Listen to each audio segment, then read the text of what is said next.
absolutely hilarious, and I assume there has to be some sort of fun stories going on behind the scenes. Yeah, you know, I'll tell you the funny, well, you know, I don't know if you've seen the movie or not, but I play like 3 different characters, one of them being a woman, sort of.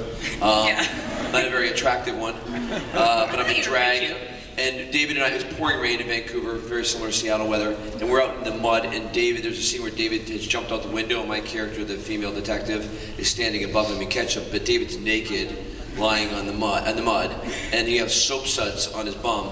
So the camera runs out of batteries, so I have to have an umbrella holding it over so the soap suds don't dissipate. We see even more than we don't want to. And so I'm standing there like this, holding this umbrella, waiting for the other guy to come, and I'm in a dress, you know, and I have the high heels like this, and I look at Hewlett, and he's looking up. He can't get up because he's naked. Thankfully, he doesn't get up. And I look down at him, and I go, "This better be funny." He goes, "I know, right?" And then my heels just sink into the mud. That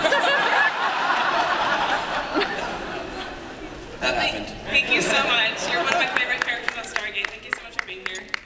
Thank you. Thanks for the question. We have another question right here. Hi, I have a question for pretty much everyone. Being involved with the whole sci-fi industry, what was your guys' take on SGU? I know it gets a lot of mixed reviews from different fans. I personally loved SGU. Robert Carlyle's performance was fantastic. How did you guys feel about that? I enjoyed the show.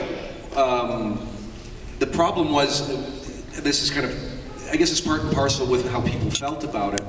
When they had myself or Rick come on and guest star on it, because the tone was so starkly different, Yes. we kind of felt like we didn't belong there.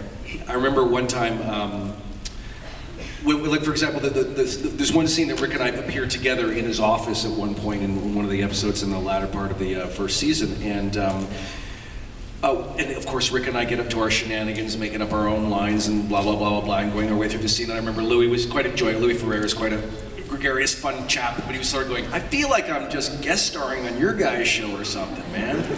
And when you watch the finished cut of that scene, none of the stuff that we did was kept because it kind of didn't fit. It used to fit into our show because we kind of made it fit into our show, but for their show, it's a very different tone. And so with that in mind, I think on its own, if you had to just are able to completely remove it from the rest of the Stargate universe, so to speak, it's a very good show. It's very well shot. It's very well directed. It's very well acted. It's, you know, Carlisle's of course wonderful. Louis Ferrer is wonderful in it, and I think that the guys did their best jobs. And it was the most money that was put into any one of the Stargate franchises. So on its own, it deserves a lot of accolade.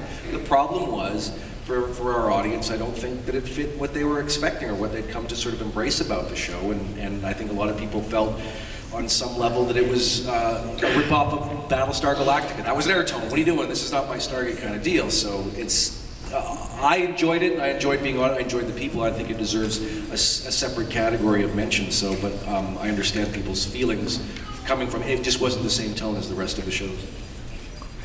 Thank you guys.